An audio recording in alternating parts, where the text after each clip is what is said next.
So, the next case study that I want to share with you today is fake news, where this journalist misled women on feminism for decades. For decades.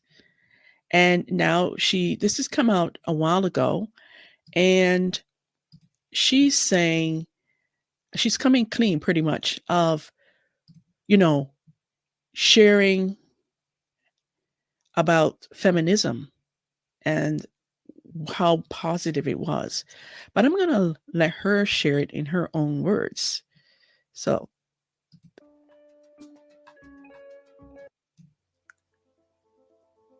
how do we get to the point where so many young women today think to be free is to go to college, get a great degree, have a fantastic job, and be as sexually free as possible? How did those get joined together? Well, that was the question that people began to ask me after I had left Cosmo, and I began to investigate it. You have to understand a bit about how propaganda works. Propaganda isn't just a bunch of lies. People think, oh, propaganda, I can spot it in a minute because it's just a bunch of lies. No, propaganda is a very sophisticated, it's half truth, selected truth, and truth out of context is used not to sell just products, it's also used to sell ideas. The feminist movement and the sexual revolution were two radically different movements. The feminist movement was fighting for equal opportunity for women in education and the workforce. The sexual revolution was fighting for all sorts of sexual freedoms. Cosmo, we pretended that this sexual revolution was a freedom for women. It actually was not. It was actually kind of a slavery. But we pretended it was freedom for women. And over time, as the sexual revolution and the women's movement got identified closer and closer together, a lot of women began to buy into that illusion. Wow.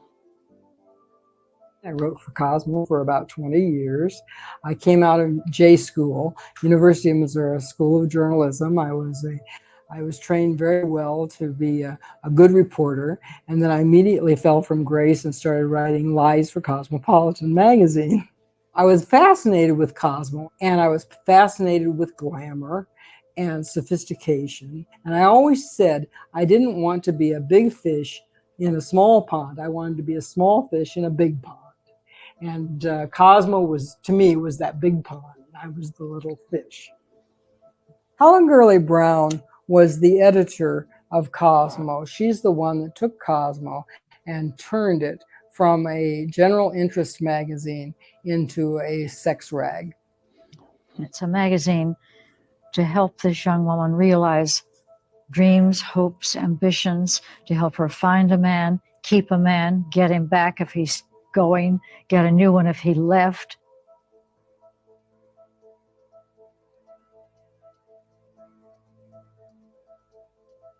Wow.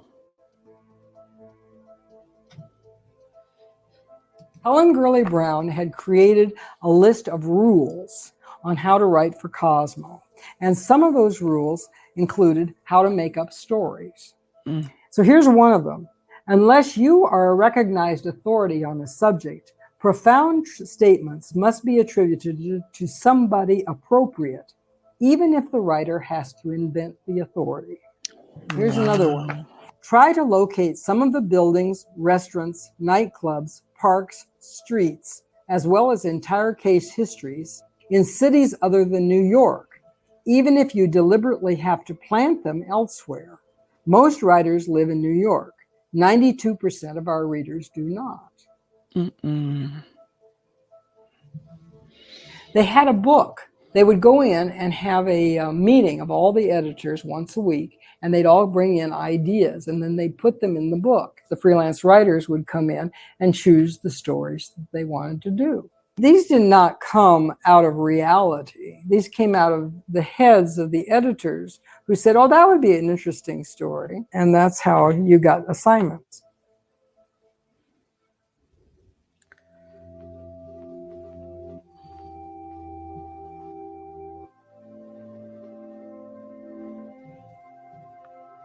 I had married my husband in college, and right after college, we went to Los Angeles, and I worked for a newspaper out there. Almost immediately after I got this job, I ended up pregnant. See, I was very delighted with it. The newspaper was not so delighted with it. And at that time, you were fired for being pregnant. And they told me I could only work 5 months into my pregnancy, and then I had to quit. That did turn me into a feminist. Then I found out, of course, there were other things that women were being discriminated against in those days. Now, this was 1969. A married woman could not apply for credit in her own name. There were help wanted ads, help wanted male and help wanted female. Women couldn't go to law school or medical schools in many cases. So there was a lot of discrimination going on. And that is why so many women of my generation identified with the feminist movement.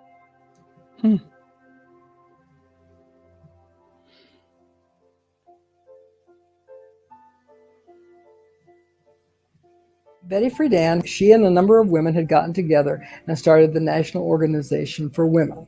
Again, they were fighting for equal opportunity for women in education and the workforce. It's very well documented that the abortion movement was originally a man's movement, an upper middle class white man's movement. But there was a man, and there were actually two men, who were fighting to get abortion legalized in America. Wow. These two men knew Betty Friedan very well. And they worked very hard to try to convince her to insert abortion in the women's movement's political Bill of Rights.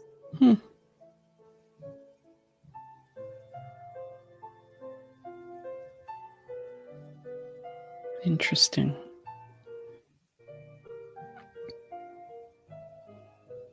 The media were not in that room that night. That was a closed door meeting. Then Betty Friedan, the next Monday, she has a press conference, and she tells them that she's speaking for all American women everywhere. And the Washington Post bought it.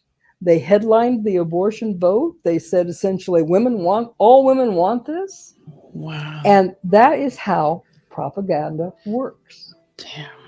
The feminists Lies who bought after lies. into the abortion notion of my generation, well, think about it. They wanted to keep their jobs, but should women today really, in this climate, really have to choose between their job or their child? It's outrageous. Why was I pro-choice for years? Partly because I was going to be fired for being pregnant. I thought that was my only choice. Oh my God.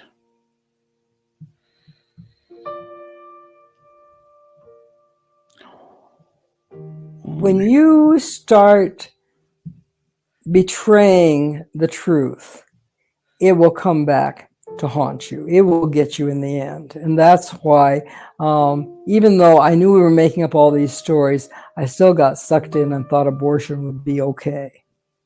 Well, it wasn't okay.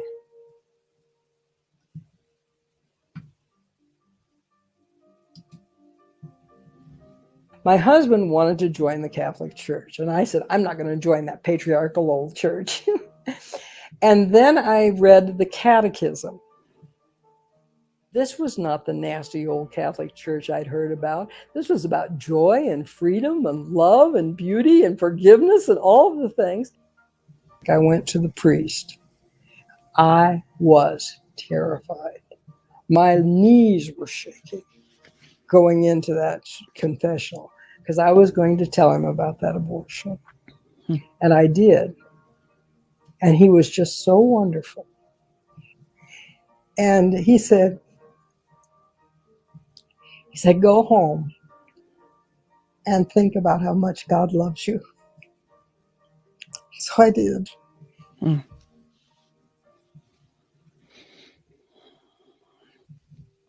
It was the most beautiful thing, and I was healed from it.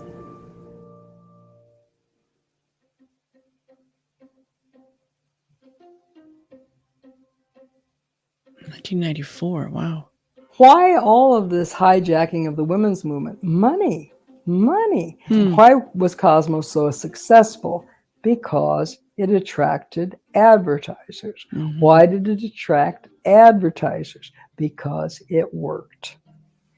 When a young woman, an insecure young woman, reads these magazines and thinks that she has to have perfume, cosmetics, hair products, beautiful clothes, singles travel, abortions, contraception. When she thinks she has to have all of these things, she's going to spend a lot of money. Exactly. What these magazines are doing, and what now the internet and everywhere, turning a woman into a commodity. Hmm. She's got this picture of herself on herself. It's all about me. Hmm. If you can convince a woman that everything is about her, Hmm. then she has to buy a whole bunch of stuff to make Exactly. herself so wonderful. So true. If inside she knows who she is, she doesn't need all that stuff. Hmm. Now, there's the other side of it. I say we're all liberated. Are we? Hmm. So, on one hand, yes, we can go to college, we can get a degree, we can be doctors, lawyers, engineers, we can do all this stuff, we can make all this money. But how liberated are we if our girls have got that in their pocket before they can even think? Brainwashing continues. Wow. People think that we've got mothers who want to stay at home and feminists who want to work. No, the real battle in our nation is between feminists who are for abortion and feminists who know the difference and are against it. Hmm. There is such a thing as pro-life feminism, and that in fact, pro-life feminism is the authentic feminism of the 21st century. Obviously, I don't want to take more credit than I deserve for all this evil. But I think that I was certainly part of the evil empire, if you will. I'm telling And you. what I would like for it to come out is for young women today to tell them the truth so they could see how my generation got it wrong, why we got it wrong, and how they can do better, how your generation can do better.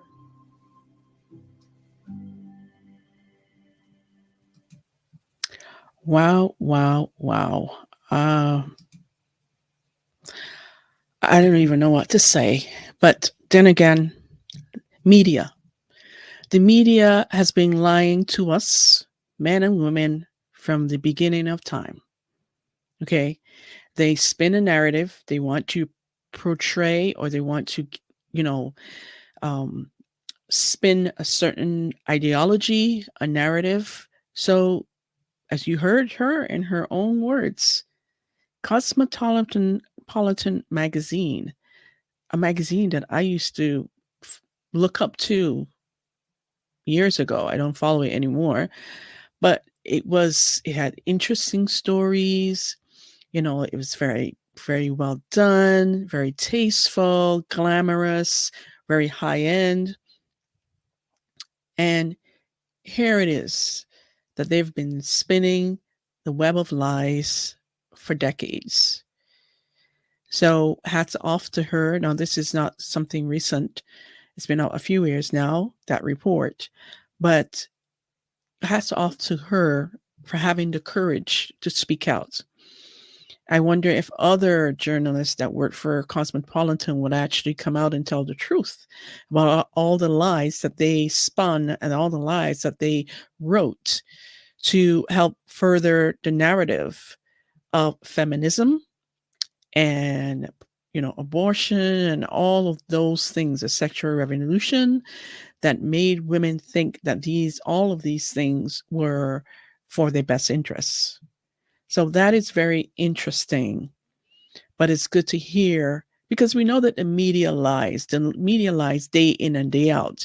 They lie to align themselves with a particular ideology, a particular political party, or anything that they have bought into and that would sell more of the products that they're offering, the more of the services.